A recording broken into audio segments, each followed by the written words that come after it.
জয় গুরু দাদা ও মায়েরা, আজ আপনাদের জন্য শ্রী শ্রী ঠাকুরের একটি ভিডিও নিয়ে আসলাম। ভিডিওটিতে শ্রী শ্রী ঠাকুর পাবনা থেকে দেওঘর আসার সম্পূর্ণ বিবরণ আছে এবং ঠাকুর কিভাবে পাবনা থেকে দেওঘর এসেছিলেন সেই স্মৃতিটি তুলে ধরলাম আপনাদের মধ্যে। তো আপনারা ভিডিওটি শেষ পর্যন্ত দেখবেন। সালটি ছিল 1946। দেশ জুড়ে চারিদিকে অশান্তি, সাম্প্রদায়িক দাঙ্গায় ভরে পড়েছিল। শ্রী শ্রী ঠাকুরের শরীর ও মন ভালো ছিল না।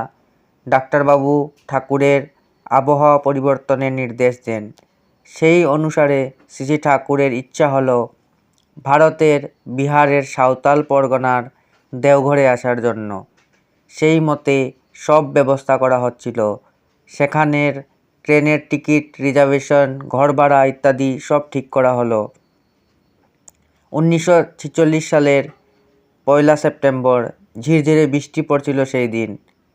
ঠাকুর আত্মীয় স্বজন ও ভক্তদের সঙ্গে ঠাকুর রওনা হলেন দেওঘর অভিমুখে। পাবনা থেকে গাড়ি করে ঈশ্বরাদি স্টেশন, সেখান থেকে ট্রেনে করে নৈহাটি, নৈহাটি থেকে ট্রেনে করে ব্যান্ডেল, ব্যান্ডেল থেকে ট্রেনে করে বৈদ্যনাথ ধাম দেওঘরে এসে পদার্পণ করলেন ঠাকুর। এইভাবে শ্রী শ্রী ঠাকুর জন্ম থেকে 58 বছর অতিবাহিত করা নিজের জন্মস্থান ছেড়ে এবং নিজে কষ্ট করে গড়ে তোলা পাবনা হিমায়তপুর আশ্রম ছেড়ে দেওঘর চলে এলেন। 2 সেপ্টেম্বর সকালবেলা ভাড়া করা বড়াল বাংলো বাড়িটিতে উঠলেন শ্রী শ্রী ঠাকুর। আশেপাশের বাড়িগুলিতে অন্যান্য ভক্তরা ও আত্মীয় স্বজনদের থাকার ব্যবস্থা হলো। পরে সেখানেই প্রতিষ্ঠিত হলো নতুন করে সৎসঙ্গ আশ্রম। শ্রী শ্রী ঠাকুর জীবনের বাকি 22টি বছর এখানে অতিবাহিত করলেন। তিনি আর পাবনায় যাননি।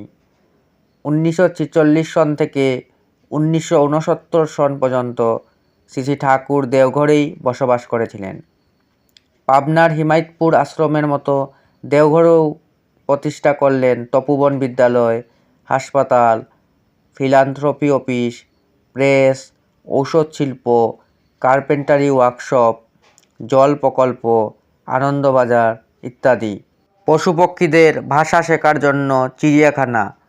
দেশভাগের সময়ে বিভিন্নভাবে ক্ষতিগ্রস্ত বহু মানুষকে ওনার আশ্রমে এনে তাদেরকে নতুনভাবে জীবন দিলেন। এরপর বছর বছর নানান উৎসবে ভারতের বিভিন্ন জায়গা থেকে স্পেশাল ট্রেন দেওঘরে আসা চালু হয়। দেশ বিদেশের বিখ্যাত মানুষেরা আশ্রমে এসে ঠাকুরের সাথে নানান বিষয়ে আলাপ আলোচনা করে মুগ্ধ হন। আর সাধারণ মানুষেরা বা ভক্তরা ওনার কাছে এসে ওনার স্নেহ ভালোবাসা পেয়ে নিজের জীবনের দুঃখ জয় করে নতুনভাবে বাঁচার আনন্দ পায়। তো বন্ধুরা ও দাদা ও মায়েরা, আপনারা ভিডিওটিতে দেখলেন এবং শুনলেন যে শ্রী শ্রী ঠাকুর কীভাবে পাবনা থেকে দেওঘর এসে সৎসঙ্গ দেওঘরও প্রতিষ্ঠা করলেন এবং মানুষকে কিভাবে সৎসঙ্গের সঙ্গে যুক্ত করে রাখলেন।